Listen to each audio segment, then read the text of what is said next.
Hello and welcome back to the Basement Podcast. We are your hosts, Cody and Catherine, and today we're starting something new. An animated series that's going to be on our YouTube page to go along with the podcasts that are out on all the platforms like iTunes, Google Play, and all the other places you listen to podcasts. Spotify. Oh, there it is. Not Amazon yet, though. No, that's taking forever. But anyways, so we're going to be doing this little animated series to go along with the podcast. Basically because it's nice to be able to look at something when we learn about something, right? Right. And I kind of wanted to look more into animation once I started getting into the graphic design parts for our t-shirts. And so if you'll like it, then I'll spend more time doing cooler things with the animation. So obviously this one will be super fancy because it's just the first one, kind of trial run, but it's going to be a two-part series on different types of grows, indoor, outdoor, greenhouse, and the different variants within. Yeah, and then after that 2 episodes, we might do some more things. We might go back to other episodes. We don't know what exactly is coming up next, but it's going to be fun. And hopefully we'll have some actual experts on to talk with us about these subjects. Yes, because definitely not an expert here. But we do have a fair bit of information. And until things settle down a little bit, we'll be staying put. Yeah, world's getting crazy again. Well, it doesn't matter. We'll power through with cannabis. It's the answer to the problems. Went from being an illegal drug to an essential business. Yeah, for real. Yeah, literally. Yeah, I'm really, really hoping that more places realize the economic benefit of passing marijuana laws. Yeah. Even for people who don't smoke, there's lots of perks to legalizing it in the state. Yep. But anyways, let's get on subject. So yeah, let's not talk about politics or anything. No. We'll save those for the Rant Fridays. Yeah, not for right now. So today we're talking about the kind of indoor stuff, the stuff you can do indoors. So that includes hydroponics, and you can do soil grows inside too. What did you want to start with, hydro or soil? I want to start off with soil because it's probably shorter for us because we don't know as much about it. Obviously there's living soil, and then what would the other be? Just I don't know, soil with just like you add additives. Yeah, add fertilizers. But there's like some basic core things that are common among all indoor grows, and that is you're going to have artificial light sources up top. You're going to have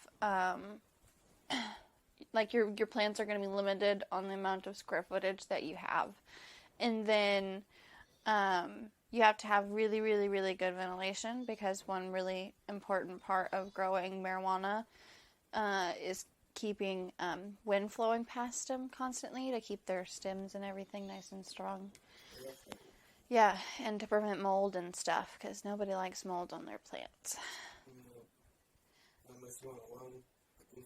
Yeah, no one wants that. That's not fun. What else would they both have? I feel like I'm missing something. Both types of soil, or? No, what would both soil and hydroponic both have? Well, they're both going to require some sort of liquid. Yeah, they all need liquid. So the difference between hydroponics and soil grows is soil is in soil, obviously, and then hydroponics can be in anything that's not soil. Yeah, literally anything that's not soil. The soil is medium or different types of hydroponics. And technically, a soilless medium is a type of hydroponic. Yeah, so it still counts as a hydroponic system if you're using something like Coco Coir or whatever. I have a whole list of those that we're going to talk about later. It still falls under the hydroponics. So basically with soil grows, you get the indoor setup with the lights and all the things like that, and you get it in your soils, and then you can do stuff focused more like on organic nutrients, like I know they do at Cola with their living soil. Right. And so nutrient teas, and you make all of that stuff out of natural products like bat guano and worm Yeah, worm castings. Fish hydrosalate. Is that the right? Wait, is that? I'm pretty sure that's how you pronounce it. It looks right. Kelp, molasses. Kelp, yes, and blackstrap molasses. Blackstrap. I don't know what makes it blackstrap. Is that a? Hydralysate? I don't know. I can't read it upside down. I don't know. Hydrolysate? I don't know.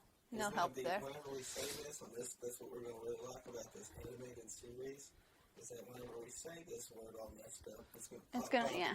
You're going to be able to see what we're talking about. You're going to know what we're saying, even if we don't. Now, if you're just listening, I'm sorry. Yeah, no help for you there. Hey, go look at our YouTube page. There you go.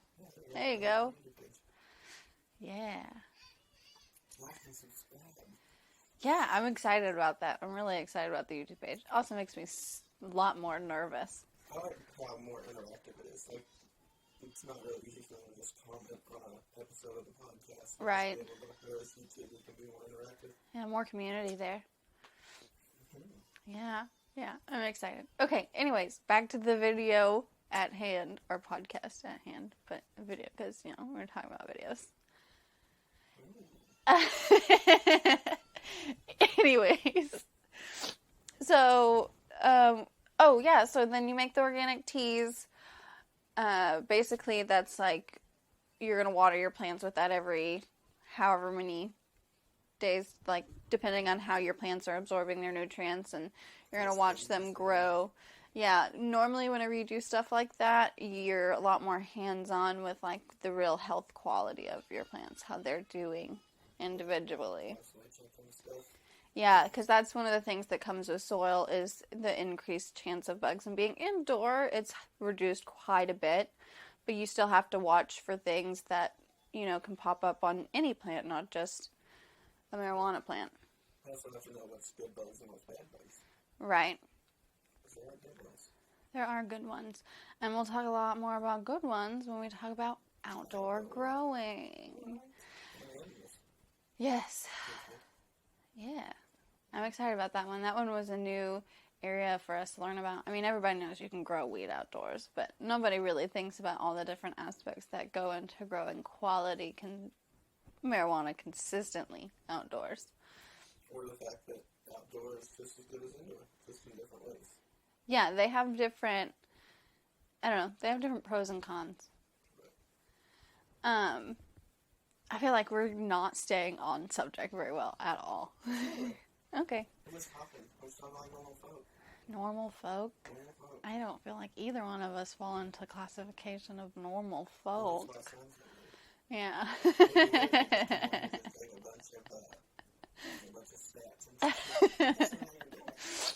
main thing is if there's lots of perks to growing, and there's, sometimes it's hard to gather all that information, so if we can kind of condense it into a video that makes it easier, then we know we've done our job. But there's lots of benefits to growing yourself, whereas it could be saving money, or getting a certain strand you couldn't find in your area, or just seeing if you could do it. Yeah. Oh, goodness. Sorry. Anyways, we want to... we want to get to the point where we're growing our own plants. And so we looked into all of this stuff partially out of personal interest. And so even if you're not looking to get into growing yourself, it is good to know what the people you're buying from are, because a lot of times these outdoor growers are going to come at a lower price point than the indoor, but you might still be getting, quality bud, even though it's a lower shelf price. And not knowing, why they're at those different price points I lost it. No, it's because you would think because the price point outside, but it's subpar. Therefore it's subpar. But right. In reality, it's because it's cheaper to grow, and yeah, a lot more of it is natural. And those are the words I needed. Yeah. So what we're saying is, it's not necessarily you get what you pay for, because you have to understand what goes behind.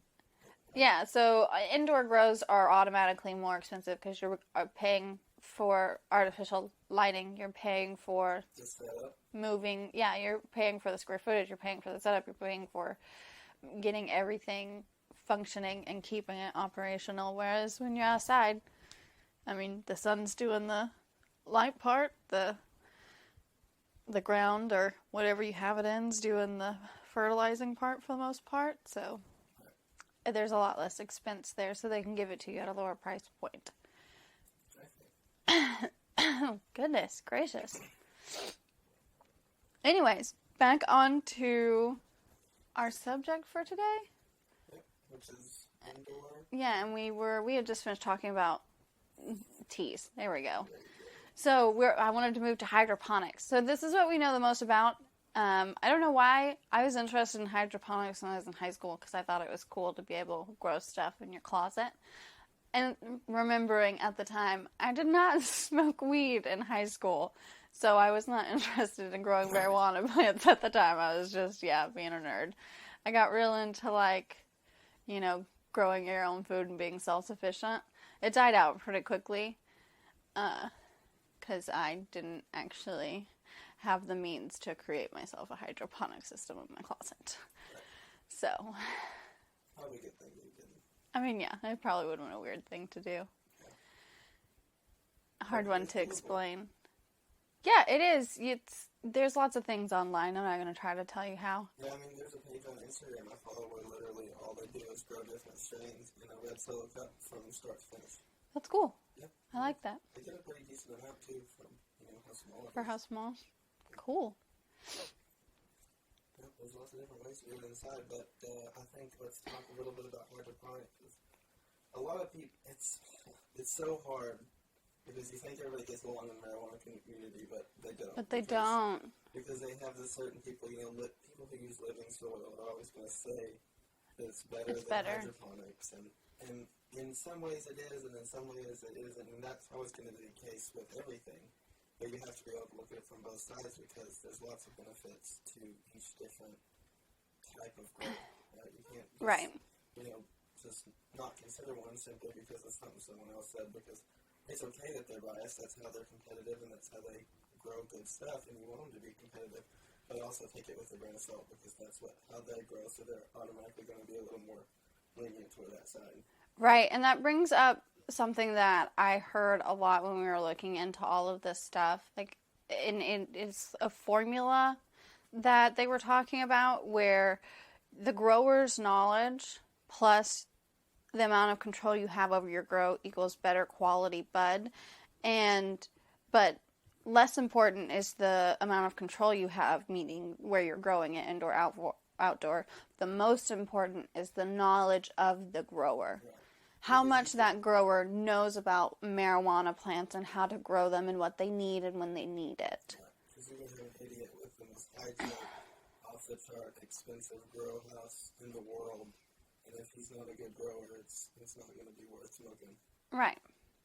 So that's another thing. That's another reason we're trying to encourage people get to know their growers, because then hey, this guy that's growing my weed's an idiot, maybe I shouldn't smoke it. Or, hey, this guy knows what he's talking about, he knows what he's saying. I don't even know what half the words he's saying means, but he seems to. Right. I trust this guy. Right. He's going to get me quality bud. Right here on the video, I'm going to have Katie put a big thing that says disclaimer, a big red stamp type deal. I don't know if that's the right word for it, but I'm going to be upfront. I am not ever going to sugarcoat something for anyone, regardless if we've done an episode with them, if we talk to them. And that's not me talking ugly about anyone, but I'm also never going to. We're not going to lie to you. Anyone. I'm not getting paid for any of this, so I'm always going to give my honest opinion. And it is just that. It's my opinion. Obviously, I want you to go out and find for yourself, but if I come and tell you, these cartridges are known for using noxious gases, you shouldn't be smoking them, maybe look into that. But if I don't like a certain strain, that's not to say it's bad, but I'm going to give you my honest opinion regardless. Yeah. So we're always going to try to be upfront and honest and as factual and truthful as possible. Absolutely. Because the most important thing is if y'all can trust what we say. That's a big thing to me, so obviously I'm going to always be upfront about that stuff. Yeah, that was good. That was Yeah, good. somebody That was doesn't good. like you for being honest, you know. Well, I then, mean, fuck them. fuck them. I'm sure your family listening is going to love to hear you say that. You heard that from me. So they will look at and fuck them. Oh, whatever. Anyways, Wait, I you know- definitely say I'd learned that from my sister. Anyways, Yeah, hydroponics. So here, we haven't discussed this. It'll be a fun thing for everybody. If we were to go with hydroponic grow, we were trying it for the first time, which way would you want to go? And then we can start off by describing whichever that one is.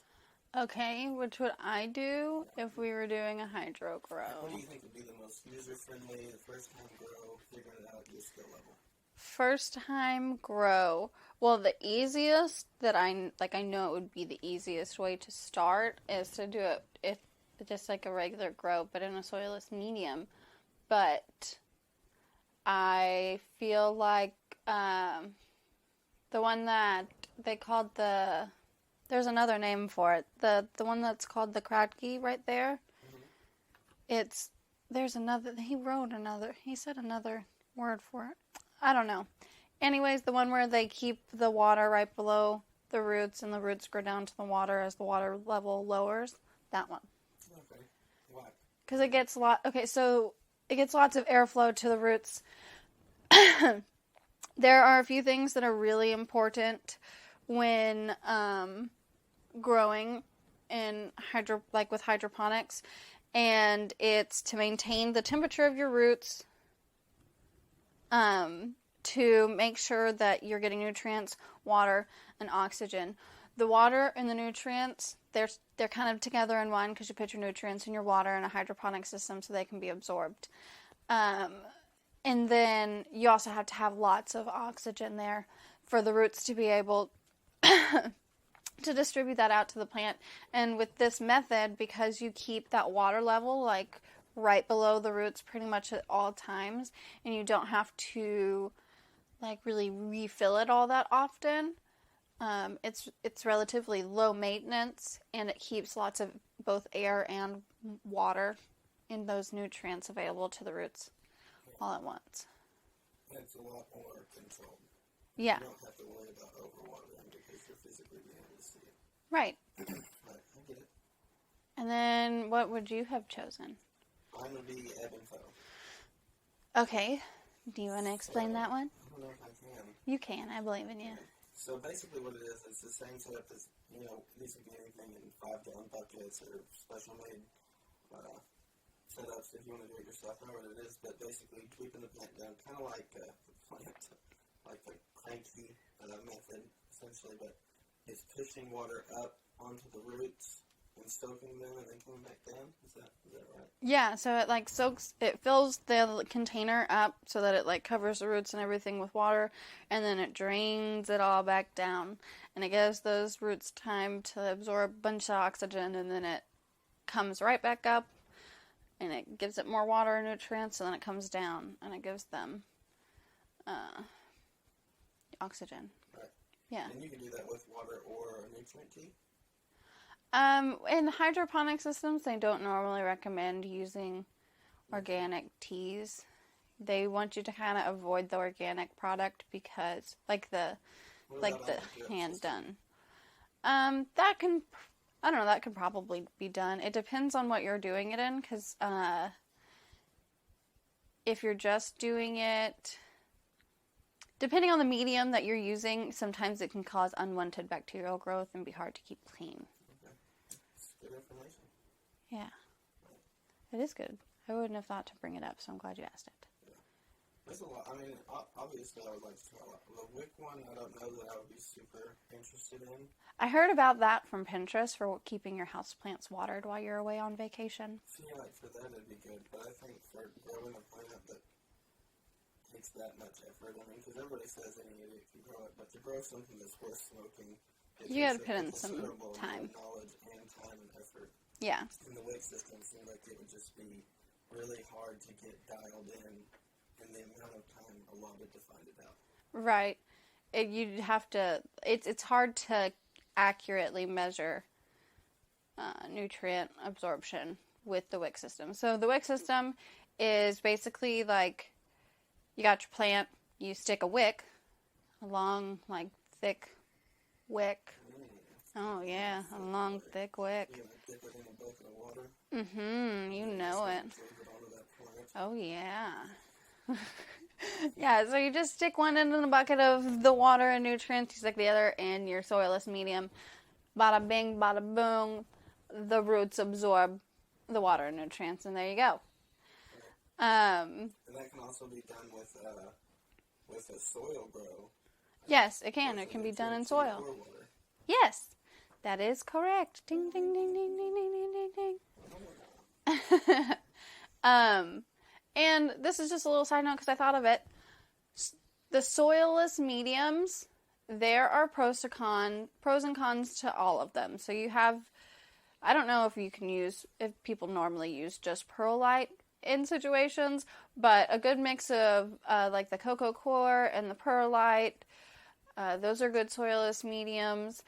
What are those little round ball looking things? They're letters. It's a letter abbreviation.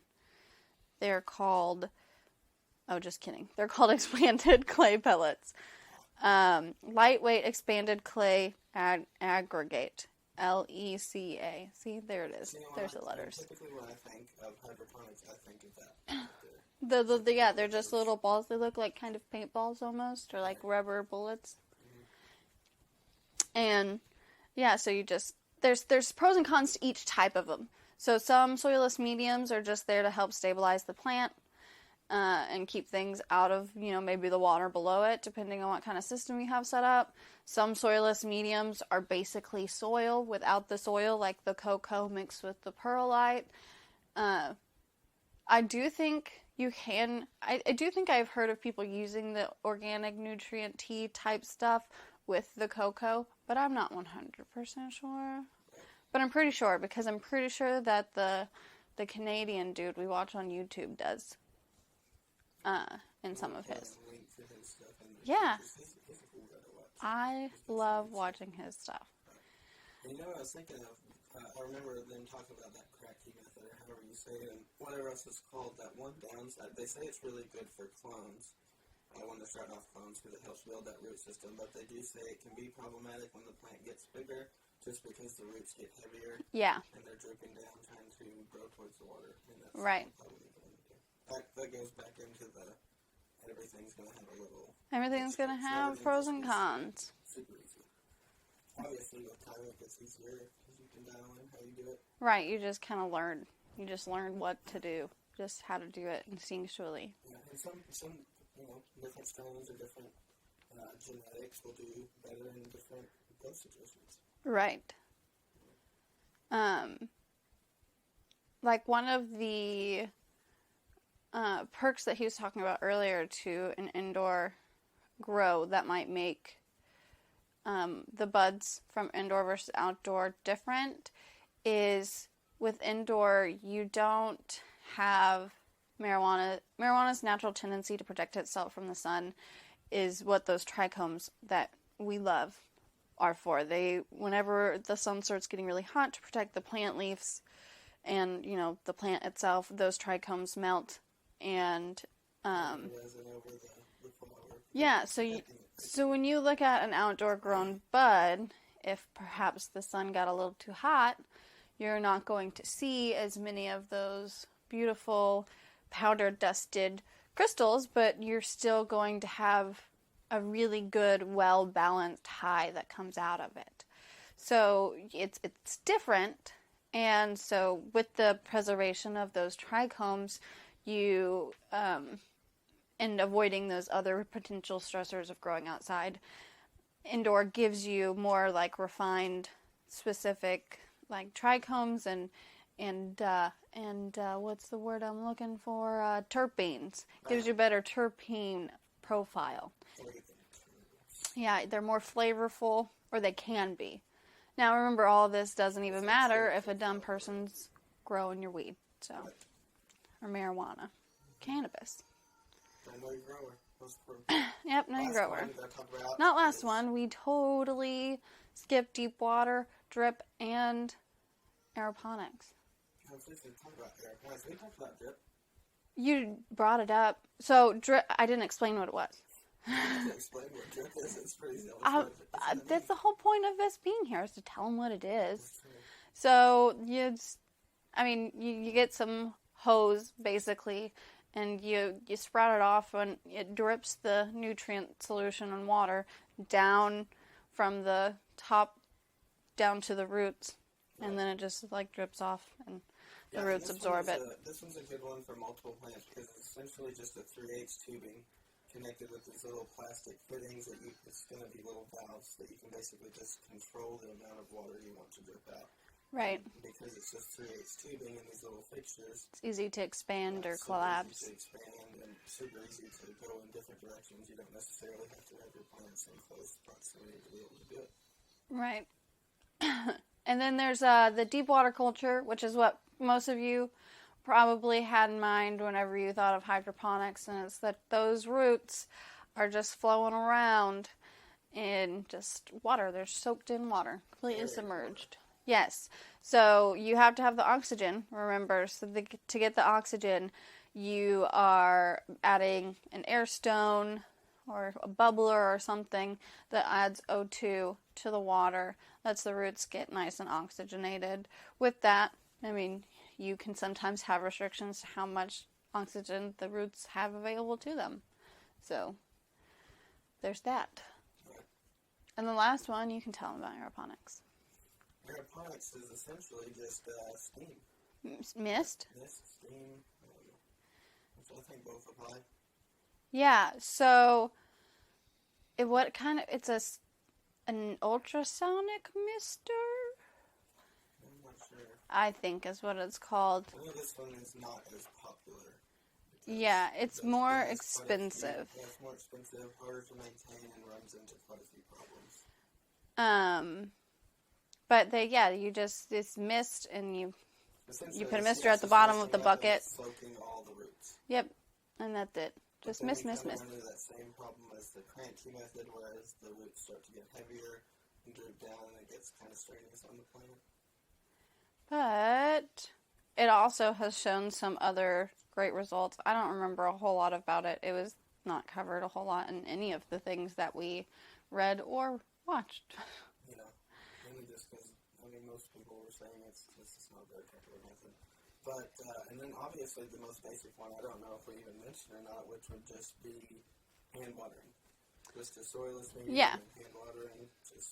You can do like those kind of mesh bags that they sell on Amazon. They're 100% fabric, babe. Messy fabric. I just know that if you overfill them with water, it'll drain out. Yeah, they're like a felty. When you feel them, they're almost felt-like. Yes, they're great. We use them for, I agree with jalapenos. And strawberries and bell peppers. I love those things. Yeah. And, so you just water it with some tea or whatever. And then you grow it basically like you would in a soil grow. Which makes it one of the easiest hydroponics to start with because it's, fairly intuitive. You know how to grow a plant. And obviously in this one we're not going to go into like what lighting you should use and all that just because that's personal preference. You can go on and Google or YouTube or just look at reviews of certain lights or different types, and basically it's just going to be trial and error, finding out what you like, what works for you, what you can work with the best, and go with that. And if y'all stick with us long enough, I'm sure once we establish our first little baby home grow, we're going to document it for you. So. And not only that, a lot of what I like to do is hands-on. So I don't want to just talk about something because I've read about it. I prefer talking about something that I've talked to someone about who's in that field, who does that stuff, that I can, suggest you to them because I've met them and spoke with them and know about them. Or some stuff, you can just, it has the good reviews, it's tried and true, and this is a good thing to use. Right. Yeah. I don't know. I feel like that covers the basics of hydroponics, the different kinds. Right, and with the video, there'll obviously be a lot more information going on during all of this. Yeah. Some videos and little clippets of showing you what everything looks like, because that obviously, that's a big part of why we're doing this, is because It Right. helps to see what someone's talking about. And it's easier to watch. It's easier to sit down and watch a YouTube video than just listening. Sometimes I'd rather just listen on a car ride where if I'm at home, I'd like to watch something. Yeah, it all depends on your setting, what you're doing, what you're up to. We're covering all the bases now, though. Yeah, we're trying to. Next thing we're going to be talking about in our short on Friday is going to be Oklahoma Medicine and their topicals, their peanut butter cups, and their new. I think they finally released them. Their sugar-free hard candies, which were the bomb. Yeah, they were pretty fab. Highly recommended. I mean, if you listen to that episode, I'm pretty sure we talked about them a few times. We were all about it. I feel like that was a good one. I feel like we both learned something new. Yeah. Talking about it. We definitely made ourselves do quite a bit of research for this one to make sure that we were getting y'all good facts. Right. And everything we talk about, there's going to be links to more descriptive videos that might be a little more boring, but they are super educational. Yeah, they have some good info in them. Right. And with what we've given you, maybe you can skip some part to just